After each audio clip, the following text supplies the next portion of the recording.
ജന്മിത്വം കൊടികുത്തി വാഴുന്ന കാലമാണ്.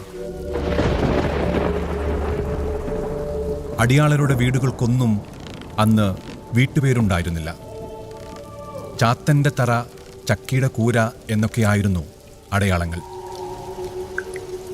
പുന്നപ്രയിലെ ശങ്കരൻ തൻ്റെ കൊച്ചു വീടിന് വെന്തലത്തറ എന്ന പേരിട്ടു. ശങ്കരനെ ആരും ചോദ്യം ചെയ്തില്ല. 6 അടി പൊക്കം, അതിനൊത്ത ശരീരം, ആരെയും കൂസാത്ത മുഖഭാവം, എന്തിനും പോന്നവൻ. ജന്മിമാർക്ക് പേടിയായിരുന്നു ശങ്കരനെ.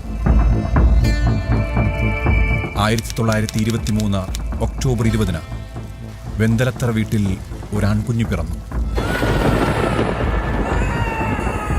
ശങ്കരൻ അവനെ അച്യുതാനന്ദൻ എന്ന പേര് ചൊല്ലി വിളിച്ചു.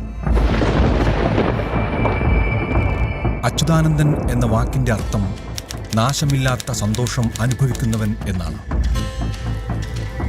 ഒരു പക്ഷേ ഏതു പ്രതിസന്ധിയിലും പിടിച്ചു നിൽക്കാൻ ആ നാമധേയം അവന് കരുത്തായിട്ടുണ്ടാവണം.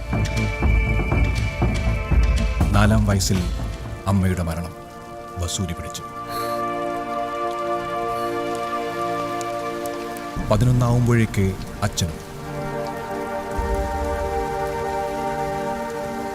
അനാഥത്വത്തിന്റെ ആഴപ്പരപ്പുകളിൽ വീണുപോയപ്പോഴും നിലവിളി അമർത്തിപ്പിടിച്ച് ഉശിരോടെ തലയുയർത്തി നിന്നു.